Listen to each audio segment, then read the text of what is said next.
US bank, who I have never heard of before, but they're apparently the fifth largest commercial bank in the US, announced that they are now going to custody Bitcoin, which means BCH as well as BTC and Litecoin, LTC, not Ethereum, which is a very interesting angle because historically, as I've mentioned over and over on this podcast, it's usually BTC, ETH, BCH, LTC. That's the top four that will get in on these kind of, not on coin market cap, but on, actual real world adoption where people actually need to use cryptos.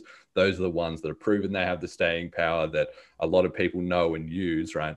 So for some reason, they didn't really like Ethereum, so they left that out of it. And it just goes to show that crypto is starting to just absolutely snowball. Like, people have had such a long window to get in before the banks. So I think if the banks are getting in there now too, and you're still behind the curve, well, you sort of only got yourself to blame. But it's good to see, that the existing financial system is starting to get won over because they just can't keep ignoring it any longer. Really, what do you make of banks getting involved in crypto like this?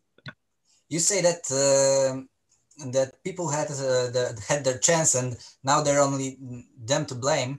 But what about my daughter that is 1 year old? Well, she's got a smart dad, though. She's got a smart dad, so you can pick up some for her, and she'll be fine in 20 years' time, Yeah, but what if I wasn't smart and she was smart? And if she was like a great developer one day and like she missed out because she was born too late.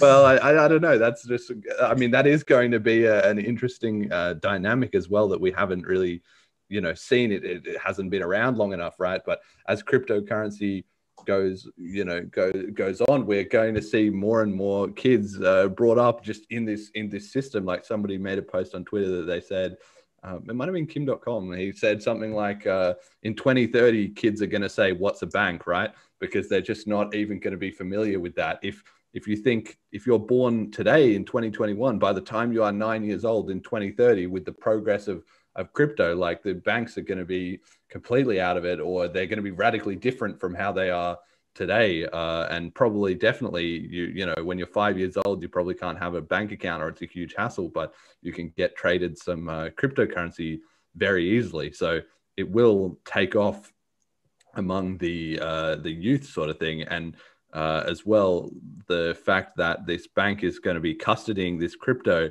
I think that just goes to show that they're sort of trying to find a way to stay involved, because it does defeat the point of crypto ultimately if somebody else is is custodying your coins like this. But for some people who will feel more comfortable with the bank, and they know the bank and the bank is holding their crypto, then they can do that. The only issue will be at some point whether they may or may not get scammed or have some fallout with the bank not necessarily, making fake cryptos. But at the very least, it still helps people to get the idea that this is here and it's here to stay. So I tend to see it as a positive thing, even though it is a bit unfortunate that the banks are going to be involved in that way.